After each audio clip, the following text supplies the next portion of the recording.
Bergabung dalam Women e-Gathering yang ke-11 ya, luar biasa selama masa pandemi. Setiap minggu kita bisa bertemu bersama-sama, dimulai dari 24 orang, 25, 50, 100, dan kita sekarang puji Tuhan. Selamat datang Bu Juliana Gashirin, sudah bersama-sama dengan kita. Boleh Ibu lambaikan tangannya ya. Ya, beliau yang akan berbagi berkat pada kita sekalian ya. Bu Adele, pimpin kita dalam doa. Puji Tuhan, mari ibu-ibu kita akan berdoa. Bapa di sorga, Allah yang kami sembah di dalam nama Tuhan Yesus Kristus, Engkaulah yang telah mempersatukan kami pada saat sore hari ini. Seberapa banyak ibu-ibu yang bisa memiliki waktu untuk bisa bersekutu lewat pelajaran yang akan kami terima pada sore hari ini. Pimpin kami ya Roh Kudus, hadir di tengah-tengah kami, meskipun melalui jaringan ini ya Tuhan. Kuduskan juga jaringan kami semua, sehingga setiap materi kami bisa terima dengan baik. Roh Kudus terangi pikiran hati kami, berikan pengertian, supaya kami lebih lagi menjadi wanita yang bijaksana, mengerti panggilan Tuhan, dan kami berdampak bagi keluarga, pelayanan, orang-orang di sekitar kami, untuk memuliakan nama Tuhan. Terima kasih ya Allah, dari awal sampai selesainya, kami serahkan Ibu pembicara kami ke dalam tangan-Mu. Urapi dia ya Roh Kudus, menyampaikan apa yang Kau akan sampaikan bagi kami semua sore hari ini, yang bisa tergabung di dalam e-gathering kami pada sore ini. Terima kasih Tuhan, segala gangguan apapun kami tolak dalam nama Tuhan Yesus. Kami mengikuti acara ini sampai selesai dan kami diberkati Tuhan. Amin. Terima kasih dalam nama Tuhan Yesus. Haleluya. Amin. Amin. Ya, terima kasih ya. Pembicara kita adalah Juliana Gashirin Wijaya, tidak asing bagi ibu-ibu yang pernah mengikuti Hagai Institute secara nasional karena beliau mengajar, yaitu di dalam sesi atau subjek untuk goal setting atau leadership, ya, Christian leadership. Baik, tidak usah berpanjang kata, kita langsung ya. Shalom ibu-ibu semua, boleh lambaikan tangannya dan berikan senyumnya yang terbaik. Shalom. Tuhan, salam sejahtera untuk semuanya. Tuhan Yesus baik, walaupun masa pandemik ini kita tidak bisa bertatap muka, tetapi melalui Zoom Minar ini kita boleh bertemu. Secara fisik ada jarak, tetapi secara hati, bahkan di sini saya bisa melihat wajah ibu-ibu dengan lebih jelas, ya. Walaupun mungkin saya baru membaca nama-namanya dan belum terlalu hafal. Tapi kita bersyukur, ya, walaupun ada physical distancing, ada social distancing, tapi kita tetap bisa saling memberkati melalui seminar ini. Dan yang saya apresiasi lagi untuk Ibu Ning, untuk Samuel, dan untuk Ming Yen yang membuat semuanya ini terjadi. Terima kasih ya. Juga apresiasi buat ibu-ibu, karena ini kelihatan sekali wajahnya cerah, cantik semua, ya. Kemudian juga yang hebatnya lagi, semuanya semangat untuk mau belajar. Itu yang hebat. Semuanya semangat untuk mau diperlengkapi. Itu yang luar biasa. Berarti kita siap dipakai Tuhan dengan lebih dahsyat dari hari-hari kemarin. Walaupun ada wabah pandemi. Amin, ibu-ibu. Kita lambaikan tangan semua. Berikan senyum lagi yang terbaik bagi kemuliaan nama Tuhan. Puji nama Tuhan. Kita mulai slide yang pertama. Ya. Katanya ini namanya tadi e-Gathering Women Movement. Ini nama movement ini luar biasa spektakuler. Karena kalau udah bicara movement ya, Mbak Ning dan ibu-ibu semua, itu berarti ada satu gerakan. Movement itu berarti grow. Movement itu berarti ada satu perubahan. Ada satu dinamika yang luar biasa. Berarti ibu-ibu yang tergabung di dalam Women Movement ini pasti mengalami sebuah perubahan. Enggak begitu, enggak stuck, tapi ada perubahan, ada pertumbuhan yang luar biasa. Jadi nama ini nama yang luar biasa dan nama yang pasti diberkati Tuhan melalui orang-orang yang bergabung di dalamnya. Ya, puji nama Tuhan. Nah, di dalam Women Movement kali ini kita akan bicara tentang topik tertentu, yaitu tentang putting first thing first. Tapi sebelumnya Kita singgung dulu tentang COVID-19 pandemik sedikit saja, ya. Ini COVID-19 ini betul-betul kita nggak duga. Karena pada saat masuk tahun, kita semua tuh sudah punya planning. Ada goal-goal yang sudah kita buat, ya. Tapi ternyata di bulan Maret kita harus PSBB. Semuanya stay at home, semuanya work from home. Akibatnya apa? Semua goal-goal itu menjadi tertunda, ya. Akibatnya juga banyak orang-orang yang depresi karena mereka harus kehilangan pekerjaan di masa pandemik ini, terutama orang-orang yang mendapat penghasilan dari pekerja harian, ya. Banyak yang depresi, banyak yang susah, banyak yang takut. Efek ini, Bu, nggak cuma melanda orang-orang di luar sana, ya. Ibu-ibu yang ada di dalam gerakan Women Movement pun mengalami efek yang tidak enak ini. Tetapi bedanya kita anak-anak Tuhan, walaupun kita sulit, tapi kita punya pengharapan di dalam Tuhan. Dan Tuhan tidak pernah mengecewakan kita. Dia pasti menolong kita pada waktu yang tepat. Jadi kita lihat bahwa di tengah COVID-19 pandemik ini tetap, ya, yang namanya penginjilan, yang namanya belajar lewat YouTube itu terus berjalan. Dan ajaibnya lagi, justru pada saat COVID-19 ini, hal yang sudah lama saya inginkan, yaitu menulis buku itu nggak pernah terjadi. Dan di saat COVID ini, karena ada di rumah, stay at home, akhirnya saya berhasil menulis 70 halaman. Nanti bisa saya lanjutkan lagi untuk halaman yang berikutnya. Yang kedua, di tengah COVID-19 ini, mimpi saya untuk bersekolah lagi, itu dibangkitkan kembali. Sebenarnya sudah 5-6 tahun lalu, saya ingin meneruskan sekolah untuk mengambil S3. Ya, jadi saya sudah menyelesaikan S2 saya. Tapi itu tidak pernah terwujud karena sibuk dengan pekerjaan, sibuk dengan juga jadwal-jadwal pelayanan. Akhirnya itu terlupakan. Di masa COVID-19 pandemik ini, justru ada blessing in disguise. Saya mengingat kembali tentang mimpi saya untuk meneruskan sekolah, dan prosesnya sudah berjalan. Saya tinggal bayar, bulan depan saya mulai berkuliah. Itu anugerah Tuhan. Berarti di tengah-tengah COVID-19 ini, kita tetap menjalankan first thing first. Kita tetap menjalankan hal-hal yang menjadi prioritas dalam hidup kita bagi kemuliaan nama Tuhan. Tidak stuck, ya. Termasuk woman movement ini. Wah, yang namanya movement itu berarti bergerak, grow, tumbuh dengan dinamis, tidak stuck. Dan ini yang luar biasa. Tuhan senang untuk semua ini. Puji nama Tuhan. Sekarang kita lihat tentang first thing first. First thing first, ya. Jadi kita nggak usah kagok lagi ngomongnya first thing first gitu ya. Ketika kita bicara tentang first thing first ini, sebenarnya kita bicara apa sih, Bu, yang menjadi prioritas dalam hidup kita? Apa sih, Bu, yang menjadi hal-hal yang penting dalam hidup kita? Apa sih, Bu, yang Ibu anggap tuh harus diletakkan pada tempat yang teratas untuk kita kerjakan? Ya, jadi kalau bicara first thing first, kadang-kadang hal-hal yang mau kita kerjakan, mau kita capai, mau kita wujudkan, itu terbawa dalam pikiran kita. Bahkan terbawa mimpi, ya. Jadi, boleh ya, Bu, ambil waktu 1 menit saja. Boleh kalau ada kertas dan alat tulis, Ibu tulis. Apa sih yang menjadi first thing first, hal yang utama, hal yang prioritas yang ingin Ibu kerjakan saat ini, ya, yang menempel di pikiran kita saat ini. Ibu boleh tulis di kertas dulu. Silakan 1 menit, ya. Singkat saja.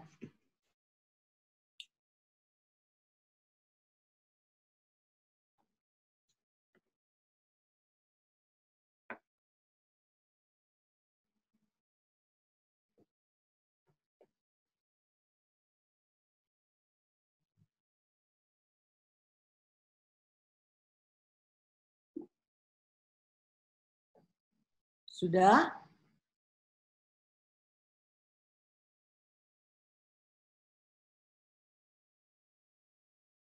Yes.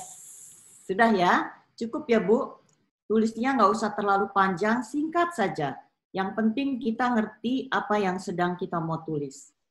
Ibu, kita tuh tidak terasa ya menghadapi pandemi COVID-19 ini ada pergeseran-pergeseran untuk first thing first. Ya, first-nya ini tanda kutip.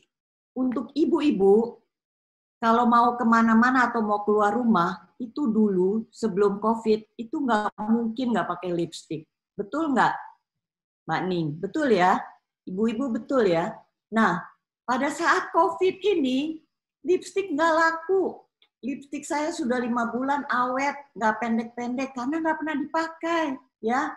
Lalu kemudian tuh kan, apa tuh yang produsen alat kosmetik juga mengeluh, karena lipstiknya nggak laku. Kita percuma pakai lipstik karena pakai masker, jadi nggak kelihatan. Jadi ada first thing first untuk perempuan pada saat sebelum pandemi harus berlipstik, sekarang sudah nggak perlu lipstik kalau mau keluar rumah, karena percuma. Ya, kemudian juga ada wanita-wanita yang saya kagum kalau keluar rumah tuh nggak pernah berantakan. Wah, pokoknya selalu rapi, ada make up yang menempel walaupun tipis. Sekarang nggak perlu bermake up, pakai masker, pakai face shield, pakai kacamata pelindung. Jadi ada pergeseran di dalam first thing first. Dulu kalau kita membuat budget, pasti ada budget beli lipstick, beli bedak, beli foundation, beli moisturizer, dan sebagainya. Sekarang, karena stay at home sudah hampir 5 bulan, maka semua alat makeup itu menjadi awet di rumah kita. Berarti di sini ada pergeseran-pergeseran yang terjadi dalam kehidupan kita, ya. Tapi first thing first-nya di sini masih dalam arti yang kita alami setiap hari. Sekarang kita coba melihat ya berikutnya. Ini sekarang kita punya gambar wanita. Ini mewakili kita lah kira-kira. Ya maaf ini gambarnya agak blur. Nah pada saat ada pandemik ini, ada beberapa badan riset Bu yang mengadakan riset. Risetnya begini kira-kira. Ternyata wanita itu lebih banyak yang kecewa dibandingkan pria ketika masa pandemik ini. Karena mereka harus membatalkan acara jalan-jalan traveling bersama keluarga. Jadi wanita tuh banyak yang kecewa. Apalagi kan bulan Mei kemarin itu lebaran, 2 minggu. Biasanya kita sudah menghilang kemana-mana. Tetapi di masa lebaran ini tidak jadi traveling. Yang sudah bayar bisa batal, uangnya bisa hilang atau hilang 50%. Di riset wanita itu kecewa sekali dengan keadaan ini. Ya, terus apalagi yang membuat wanita kecewa di masa pandemi ini? Ternyata wanita banyak yang kecewa karena nggak bisa shopping. Ya, nggak bisa juga window shopping. Wanita itu hebatnya, ya, cuma beli lipstik 1, di mall bisa 2 jam, di mall bisa 3 jam. Padahal lipstik yang dibeli cuma 1. Lumayan bisa window shopping katanya ya, buat leisure, buat santai. Tapi di masa pandemi ini riset membuktikan wanita menjadi sangat kecewa karena tidak bisa ke mall, tidak bisa window shopping. Tetapi seperti yang saya ungkapkan pertama, justru di masa pandemik ini ada 2 hal yang saya dapat karena stay at home, tidak pergi kemana-mana. Dan itu adalah blessing yang datang dari Tuhan. Jadi di tengah-tengah pandemik ini, kita tetap fokus first thing first kita sebagai wanita-wanita Allah yang diberkati Tuhan. Ya, jadi ibu-ibu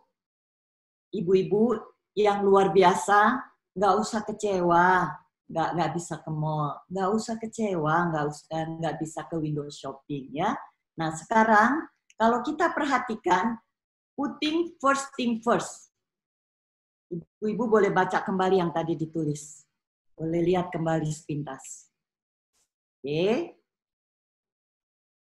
Apakah di dalam first thing first yang ibu tulis itu ada hal-hal yang menyangkut rumah tangga? Yang bilang HP bagus siapa? Mungkin ada, ya.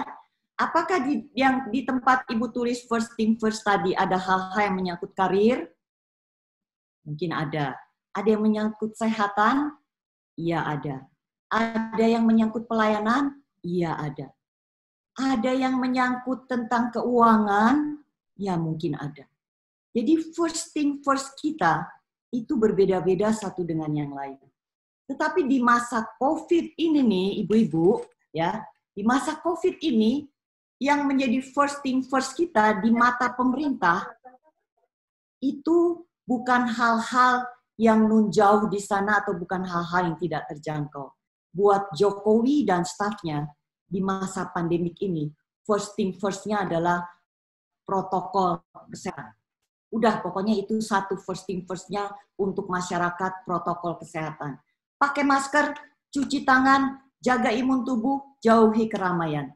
Itu pokoknya terus disosialisasikan oleh Jokowi dan staf-stafnya. Karena saat seperti ini, itu menjadi first thing first. Nah, buat ibu-ibu, ya kadang-kadang, ini loh Bu, first thing first kita kadang-kadang tuh terlupakan. Tahu nggak kenapa terlupakan? Karena begini, dalam hidup ini tuh ada hal-hal yang urgent dan tidak penting. Urgent tapi tidak penting. Itu banyak.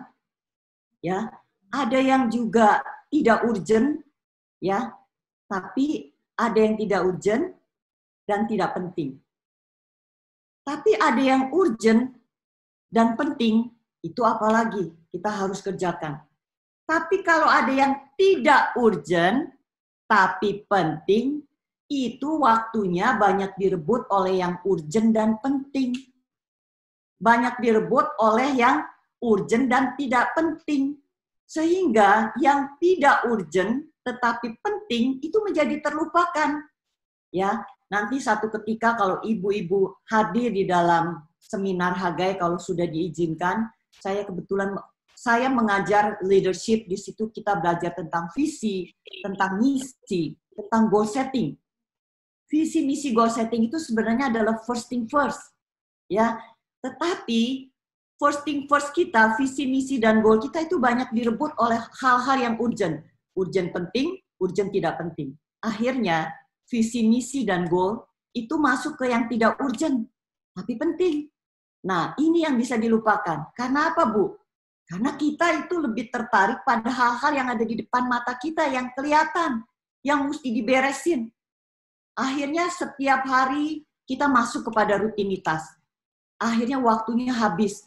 Yang tidak urgent dan penting, yaitu visi, misi, dan goal-goal kita untuk ke depan, itu bisa lupa. Karena apa? Karena tadi itu, kita terlalu memperhatikan hal-hal yang di depan mata, yang rutin setiap pagi. Ini akhirnya nggak terasa udah berjalan 5 tahun, 10 tahun, kita nggak punya visi, nggak punya misi, bahkan kita nggak punya goal setting. Nah, ini yang menjadi penting dalam hidup kita. Kalau pemerintah, Jokowi dan stafnya itu selalu bilang, ayo jaga protokol kesehatan.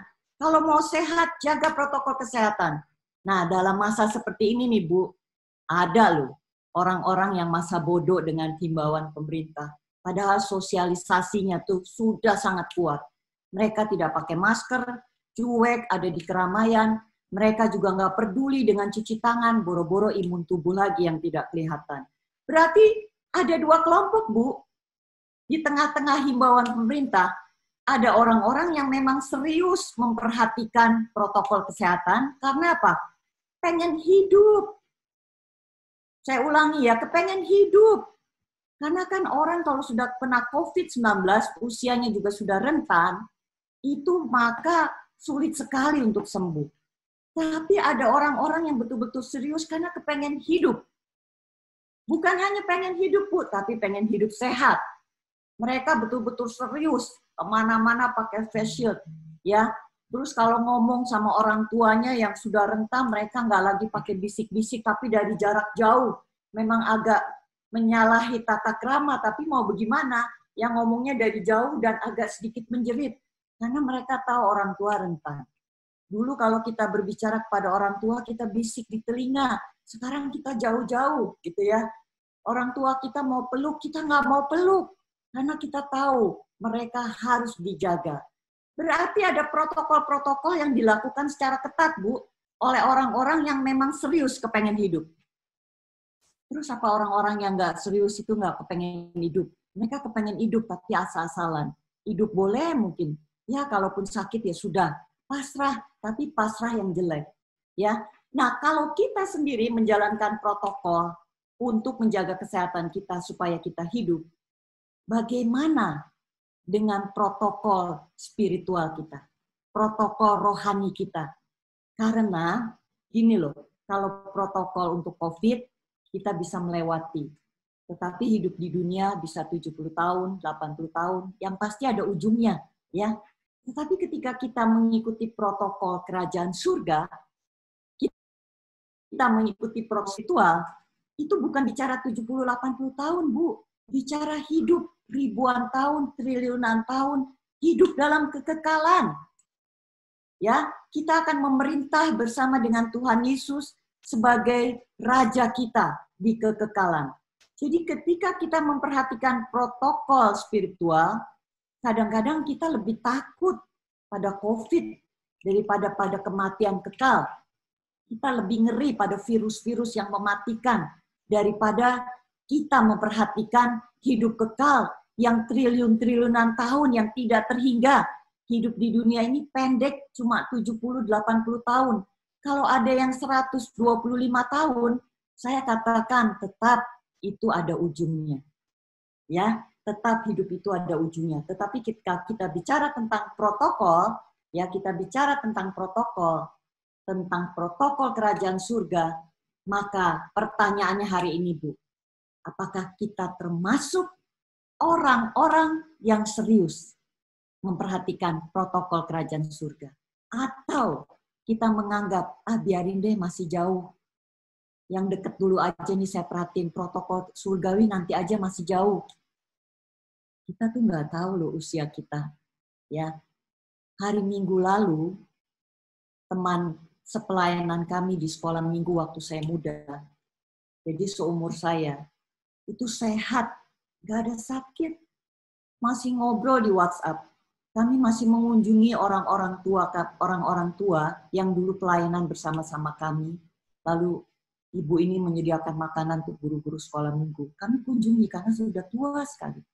Jadi ikut teman saya ini, ya, namanya William. Pada hari Minggu tiba-tiba perutnya sakit. Anaknya bilang ke dokter, yuk Pak, nanti deh saya mau ikut live streaming dulu. Ikutlah dia live streaming. Live streaming belum selesai, istrinya masuk ke kamar, dia sudah terkulai di tempat tidur. Padahal cuma katanya sakit perut gejalanya. Dan saat itu kaget semua keluarganya, karena sehat.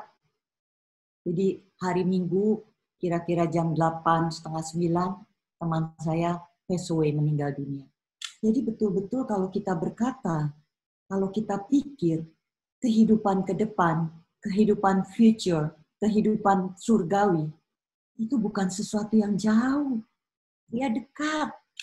Bahkan kita nggak bisa duga. Kalau kita nggak bisa duga, berarti setiap saat kita harus lebih waspada. Ya, bahkan lebih waspada daripada virus COVID-19. Karena kita tidak pernah mengerti tentang waktu dan masanya. Jadi ketika kita bicara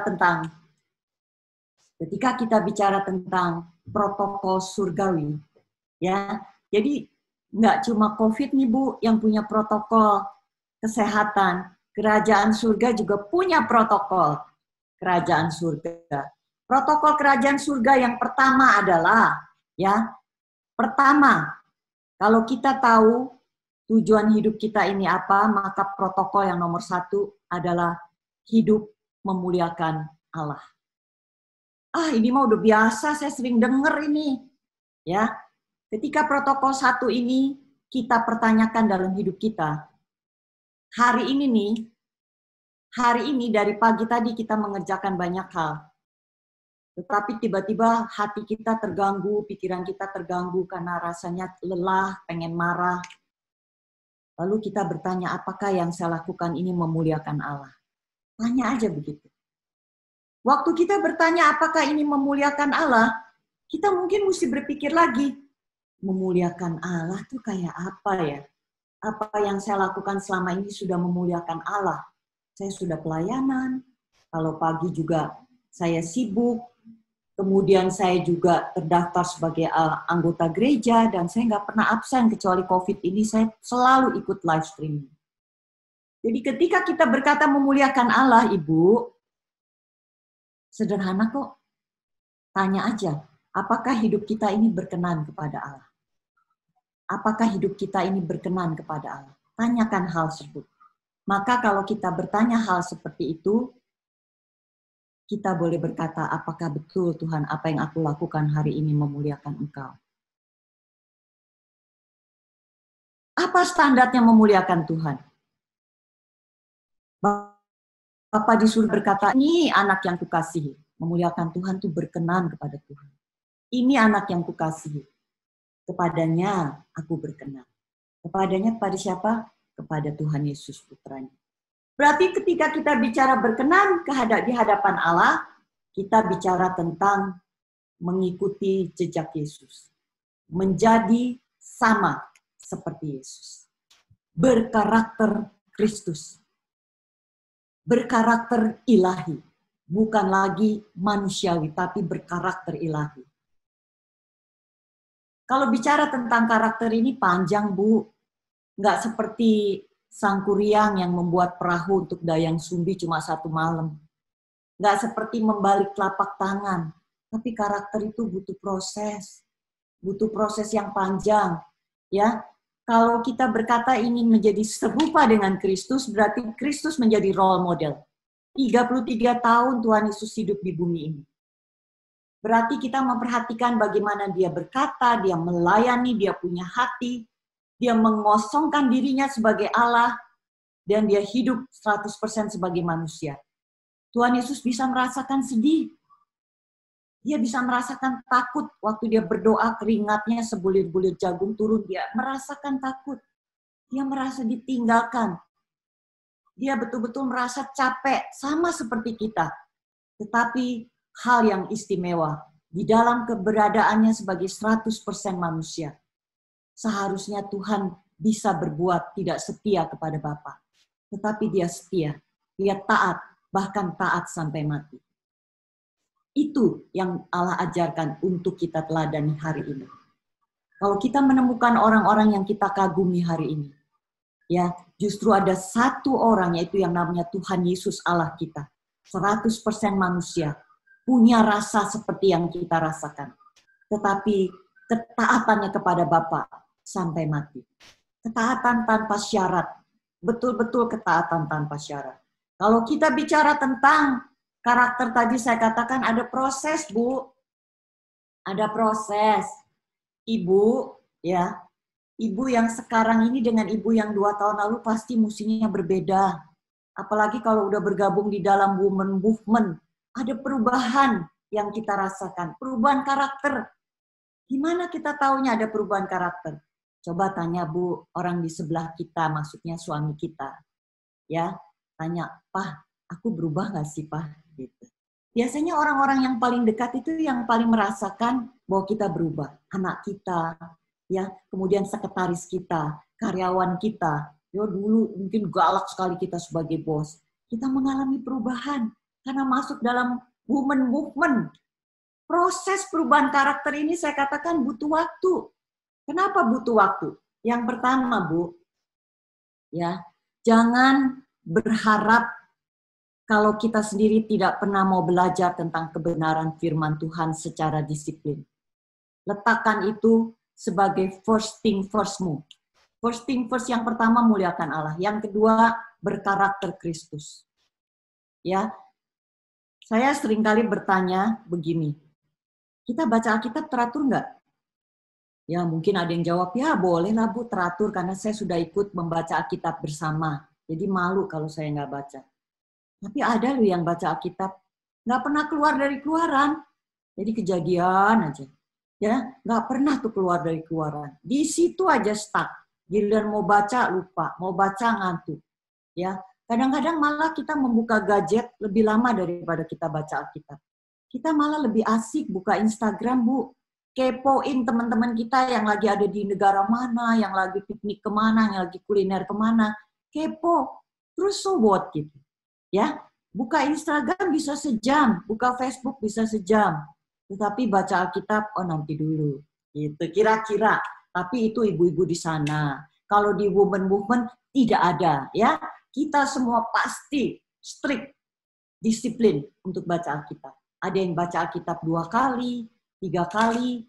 Boleh angkat tangannya siapa yang sudah selesai baca Alkitab Kejadian sampai Wahyu?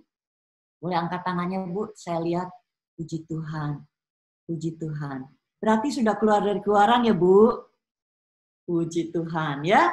Siapa yang sudah baca Alkitab 2 kali? Oh ya, ada beberapa ya.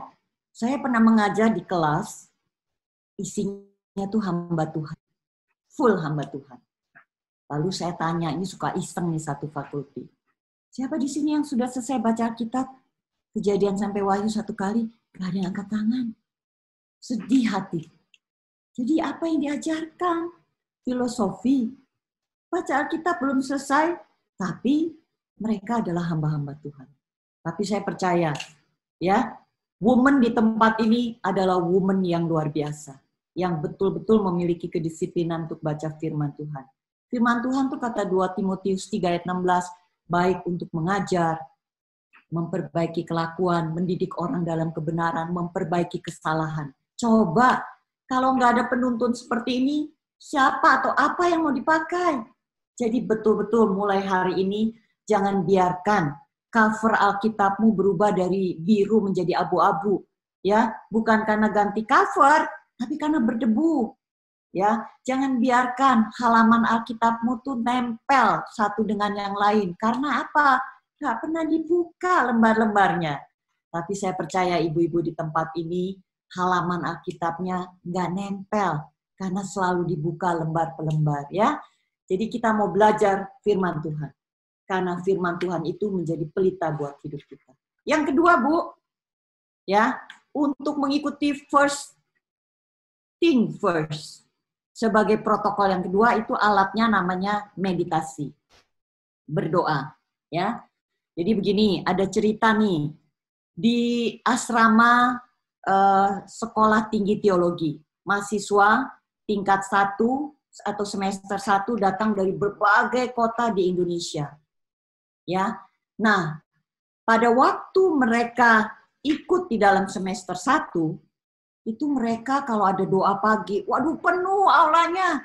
Semua berdoa, bersuara. Mereka masih punya mimpi yang ideal. Bahwa mereka betul-betul siap dikirim kemanapun. Menjadi hamba Tuhan kemanapun. Semester kedua masih penuh, Bu, aulanya. Nah, kalau udah mulai semester kelima, itu doa pagi. Udah pada nggak hadir. Udah nggak tahu ada di mana.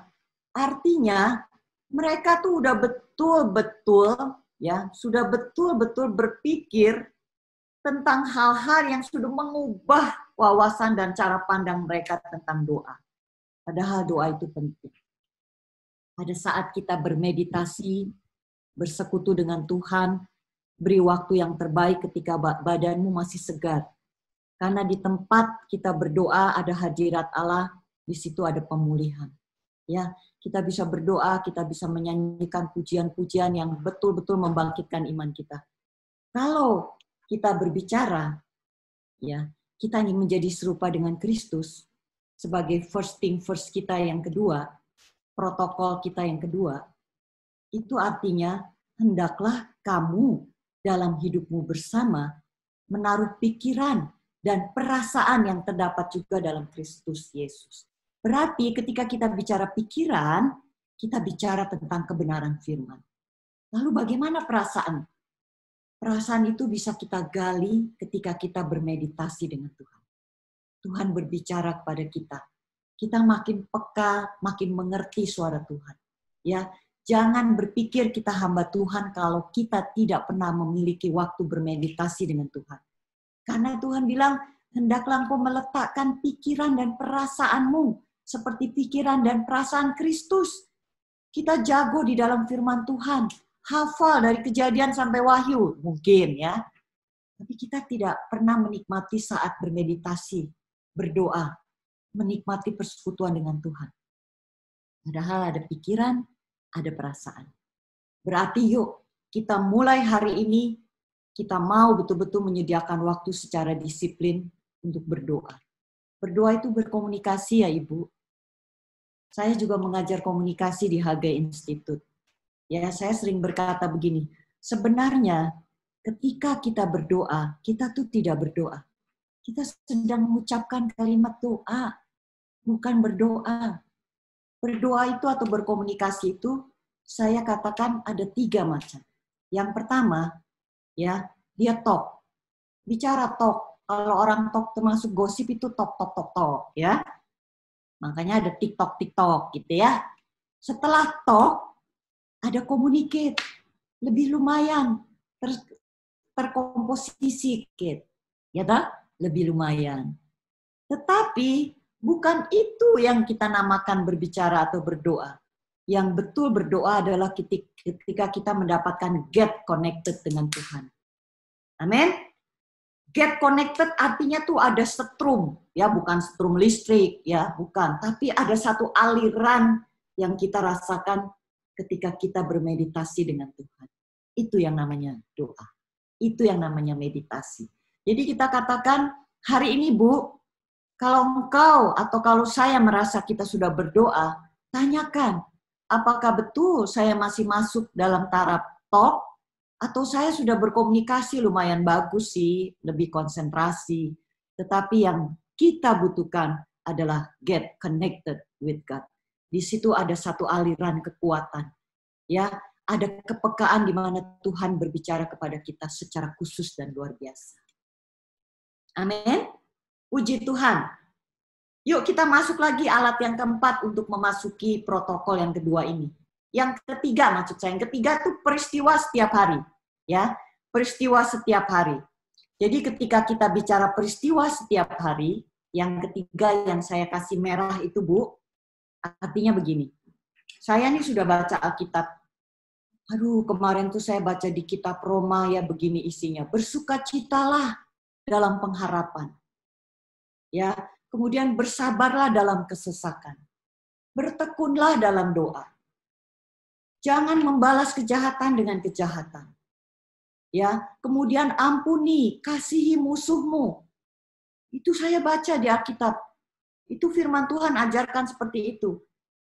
Pada waktu kita memasuki kehidupan kita setiap hari nih, hari lepas hari, entah itu kita sebagai wanita karir, wanita profesional, hamba Tuhan, ya, atau kita sebagai guru atau apapun, kita kan tidak terlepas dari kejadian sehari-hari yang membekas di hati kita karena kita merasa, aduh itu masa-masa sulit, masa-masa under pressure.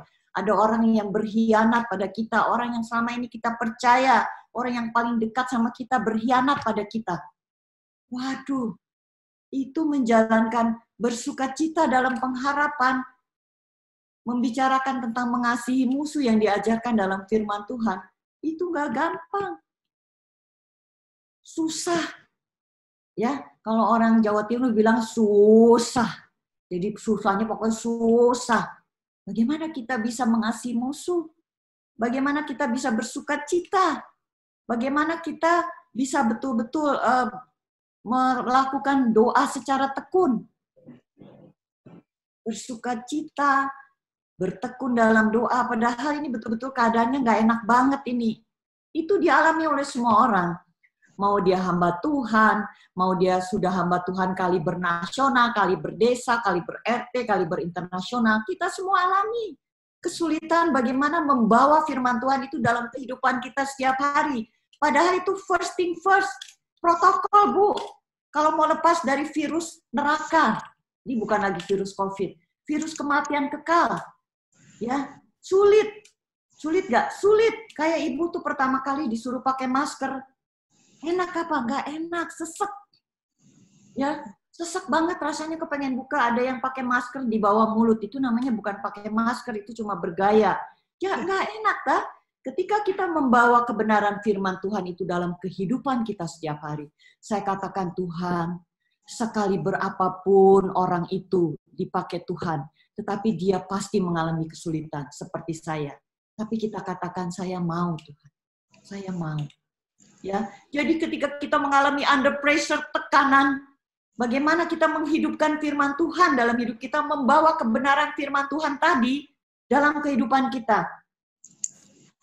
Dan di situ sebenarnya kita sedang mengabdi dan hidup berkenan kepada Tuhan. Itu yang namanya melayani yang sesungguhnya. Itu yang namanya menghormati Tuhan. Itu yang namanya memuliakan Tuhan. Ketika kita sulit membawa kebenaran firman Tuhan untuk kita lakukan dalam kehidupan kita. Tetapi kita mau, kita berjuang. Walaupun mungkin dengan nangis-nangis, dengan bulir-bulir keringat sebesar biji jagung. Tapi kita bilang, saya mau Tuhan walaupun saya sakit. Saya mau Tuhan walaupun sulit. Sampai mungkin badan kita bergetar karena kita bilang saya mau tapi sulit. Yang Roh Kudus akan menolong kita. Nah, justru pada peristiwa setiap hari ini kita sedang diuji supaya teruji. Ya, jadi saya ulangi, kita sedang diuji supaya kita teruji. Disinilah letak kita berkarakter Kristus semakin dipertajam. Kalau kita ada di dalam kesulitan seperti ini, ya. Dulu saya pernah ditebakin begini, ya. Bu, monyet itu jatuh kalau ada anginnya seperti apa, Bu? Saya bilang, ya kalau ada angin puyuh, angin kenceng kan monyet nggak bisa pegangan. Jari-jarinya kan walaupun panjang tapi dia kan nggak tahan. Ibu salah. Monyet itu justru jatuh ketika ada angin sepoi, meniup si monyet. Monyet mula-mula matanya mulai ketip-ketip dulu, habis ketip-ketip dia ngantuk, bruk, dia jatuh. Ya, artinya apa? Kadang-kadang kalau kehidupan itu sedemikian lancar dan rasanya nggak ada loh orang yang hidupnya lancar-lancar terus. Tuhan kadang memberi izin untuk sesuatu terjadi yang tidak mengenakan. Untuk apa? Supaya kita teruji. Jangan cuma tahu firman, tetapi hidupkan firman dalam kehidupan kita setiap hari. Dan buat saya, ini adalah hal yang sulit. Tetapi kita mau untuk melakukan hal yang sulit ini. Menghidupkan kebenaran firman. Adakah hari-hari ini ibu-ibu, engkau merasa kecewa dengan orang-orang terdekatmu? Engkau merasa dikhianati, padahal engkau sudah berbuat baik? Mungkin temanmu di kantor, kolegamu, atau mungkin pasangan hidupmu. Gak usah kecewa. Tuhan sedang membela engkau. Kok bisa membela? Ya, karena justru melalui hal-hal seperti ini, otot-otot iman kita diperkuat. Sehingga kita tahu mana first thing first. Kalau orang sudah lancar, kadang-kadang udah gak inget Tuhan. First thing first-nya bukan lagi dekat dengan Tuhan. First thing first-nya shopping, traveling, jalan-jalan. Sudah lupa, terlalu lancar. Tapi ada hal-hal yang Tuhan izinkan terjadi. Buat hidup ibu-ibu, buat saya juga. Supaya apa? Supaya saya bisa menghidupkan kebenaran firman. Hari ini apa udah selesai diujinya? Belum. Sampai kapan, Bu? Sampai saya mati. Atau sampai Tuhan Yesus datang kedua kali. Baru ujiannya selesai. Jadi mumpung kita masih hidup, kita tahu nih kita lagi diuji. Yuk, jadi orang-orang yang teruji. Ya, melalui banyak hal. Dan jangan takut, Roh Kudus menolong kita. Amin. Roh Kudus menolong kita. Kalau kita lihat ya Bu, runutan kehidupan kita nih. Kita lihat hidup kita secara utuh. Di dalam kehidupan kita itu ada hal-hal yang mungkin terasa pahit sekali. Saya juga punya pengalaman-pengalaman yang gelap dan pahit. Ya, rasanya di situ kita sekarang baru bisa melihat flashback. Kita bilang, Tuhan terima kasih buat kesabaran-Mu mendidik saya. Amin. Kita katakan, di depan mata Yesus, ku buka kehidupanku, dan isi hati yang keruh di depan mata Yesus.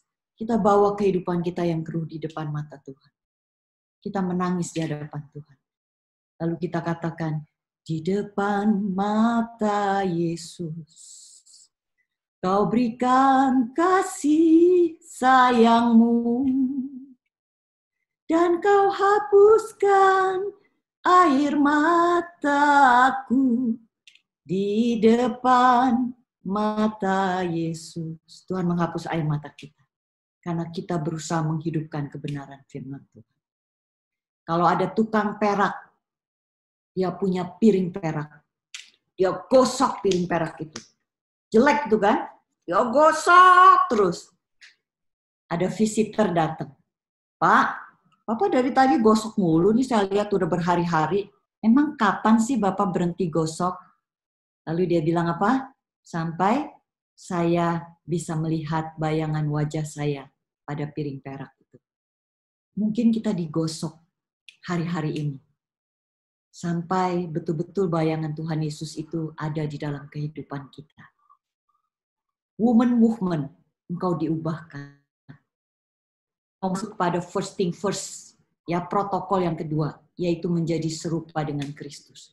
Berjuanglah untuk ini. Saya sering kasih perumpamaan begini ya. Tadinya ini saya anak gembel, minta-minta di jalan. Rambut saya tuh mungkin pada bau, pada ngumpul gitu ya.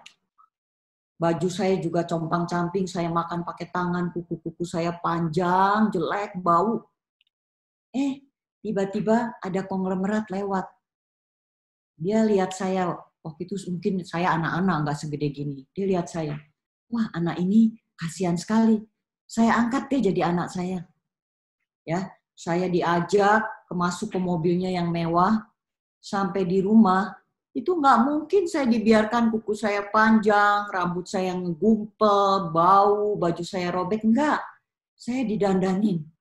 Didandanin artinya saya dibelikan baju yang baru, rambut saya dikeramas mungkin mesti 5 kali baru bersih, saya dimandikan mungkin 5 kali baru wangi. Sampai betul-betul saya layak untuk tinggal di rumah itu. Saya disekolahkan supaya ngomongan saya nggak kasar, diajarin sopan santun. Tadinya makan pakai 5 jari, saya diajarkan pakai sendok garpu. Supaya saya layak masuk dalam tatanan kehidupan keluarga itu.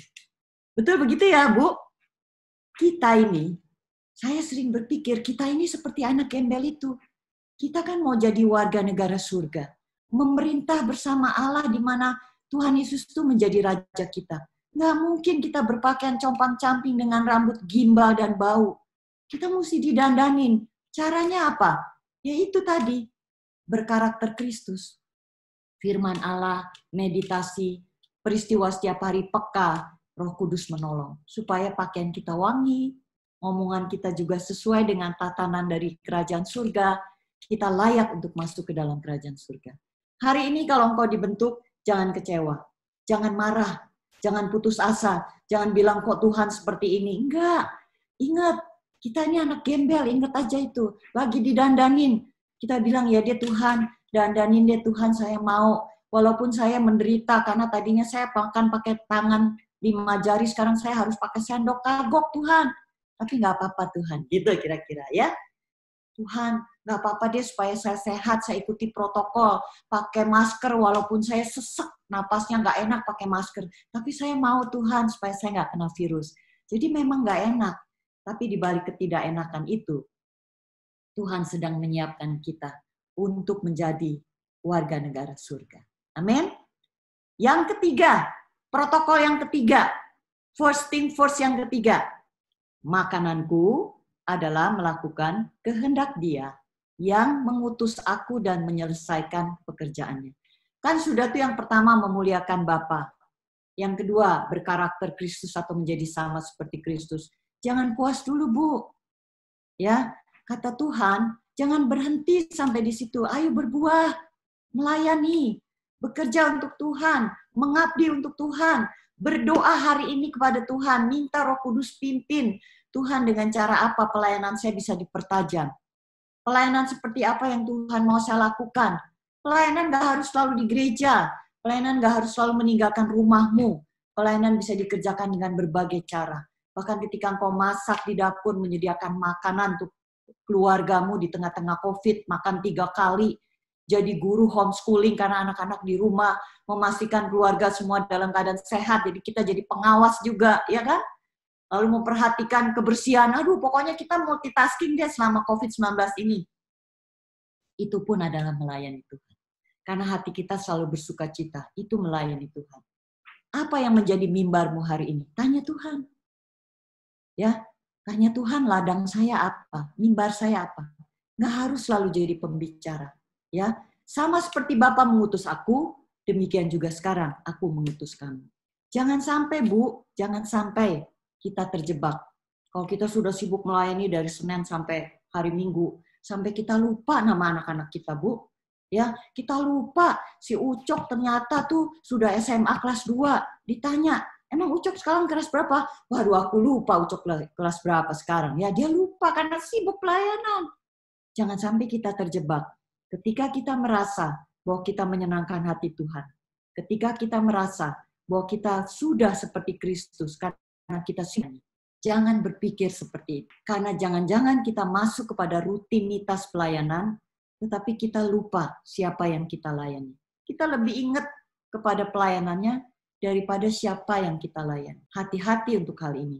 Tetapi orang yang mengasihi Tuhan, ya, orang yang menghormati Tuhan, yang hidup berkenan dan mengikuti sama seperti Kristus, dia pasti punya hati melayani. Gak tahu bentuknya apa. Ya, nggak tahu, tapi pasti punya hati melayani. Nggak mungkin kalau protokol 1, protokol 2 sudah terpenuhi, itu dia nggak mungkin nggak memenuhi protokol 3. Jadi kalau ada yang belum sampai protokol ketiga nih, tanya Tuhan hari ini. Tuhan, dengan cara apa sih saya bisa melayani? Coba tanya ke Mbak Ning, pasti banyak bentuk pelayanan yang bisa dikerjakan. Banyak sekali. Lakukan, ya. Nggak usah harus selalu sesuatu yang besar. Kita mulai dari yang sederhana. Sama seperti Bapa mengutus aku. Demikian juga aku mengutus kamu. Jadi hari ini ikuti protokol, 3 protokol ini ya Bu. Supaya nanti kita berjumpa di kerajaan surga. Di mana Tuhan Yesus menjadi Raja bagi kita. Saya katakan hari ini tidak mudah untuk mengikuti protokol 1, 2, dan 3. Tetapi kita tidak ada pilihan. Karena kita sudah menjadi umat pilihan, maka kita harus hidup sama seperti Kristus hidup. Dan kita melayani pekerjaan Tuhan. Bentuk pelayanannya seperti apa? Saya katakan berdoa. Tuhan, dengan cara apa saya bisa mengabdi kepada Tuhan? Steve Jobs, ya, Steve Jobs itu orang yang terkenal karena dia betul-betul pendiri Macintosh, Apple Macintosh. Dia bilang gini, kalau kamu mau bekerja, bekerjalah seolah-olah ini hari terakhirmu. Nah loh, ya. Jadi nih, kita nih kalau duduk lagi dengar firman, lagi dengar sharing, ini adalah melayani. Kata Steve Jobs, duduk dengar, anggap ini hari terakhirmu. Wow. Ya, kalau kita tahu ini hari terakhir kita, nggak mungkin kita mengerjakannya asal-asalan. Nggak mungkin. Pasti sepenuh hati. Kalau kita tahu ini hari terakhir kita, nggak mungkin kita kasih yang jelek atau yang kurang bagus, kita pasti kasih yang terbaik. Pasti itu. Dengan sepenuh hati, full heart. Dengan passion yang penuh. Karena kita tahu ini hari terakhir kita. Jadi kalau kita hidup hari ini, kita mesti berpikir ini hari terakhirku. Sehingga apa yang bisa kita lakukan untuk kemuliaan Tuhan, jangan nunda. Nanti deh Bu, kalau saya udah dapat kerjaan tetap. Nantilah Bu, kalau anak saya atau mantu saya sudah melahirkan. Ya. Tanggal 11 Juni kemarin saya punya cucu. Lucu. Ya, perempuan. Jadi senang. Ya. Kemudian saya berpikir, waduh, waktu saya punya cucu, ini nenek baru mulai sekolah lagi gitu ya. Tapi nggak apa-apa deh, cucu saya bisa melihat semangat neneknya untuk mau sekolah lagi. Gitu ya. Jadi kita tetap tahu first thing first. Kenapa saya mau sekolah lagi? Karena saya tahu first thing first saya di hadapan Tuhan. Dan saya bertanggung jawab untuk itu. Emang enak Bu sekolah? Nggak enak. Capek nggak Bu? Capek. Lebih enak jalan-jalan sebenarnya gitu ya. Tapi doakan saya supaya kuliah saya lancar. Karena kemarin waktu di interview, ya, pembantu dekannya bilang gini, Bu, Ibu yakin mau sekolah lagi?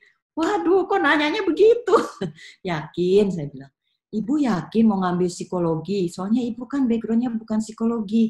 Iya yakin saya mau ambil psikologi. Susah loh Bu, belum belajar terminologinya, susah. Gak apa-apa, karena saya tahu first thing first saya. Jadi mohon doa untuk ibu-ibu supaya saya bisa menyelesaikan sekolah saya dengan baik. Ya, jadi saya akhiri dulu. Saya percaya apa yang saya sampaikan yang sederhana ini bisa diingat tentang 3 protokol. Ayo kita sama-sama berjuang Bu untuk memenuhi 3 protokol ini supaya kita sehat, ya, supaya kita bisa masuk dalam kekekalan.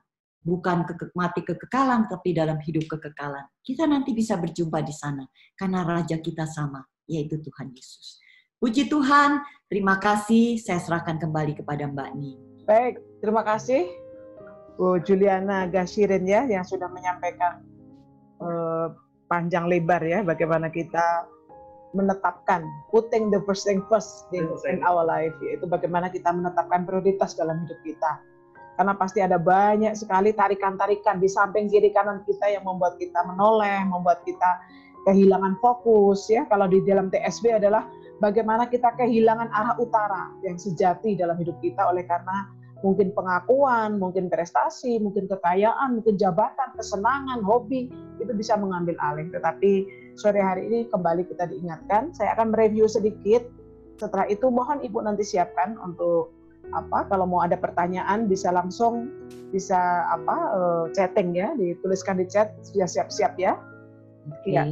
Disampaikan tadi oleh Bu Juliana adalah kita masuk pada era kenormalan yang baru dengan protokol kesehatan yang baru ya, artinya dengan protokol kesehatan. Pakai masker, jaga jarak, cuci tangan, ya. Kita dulu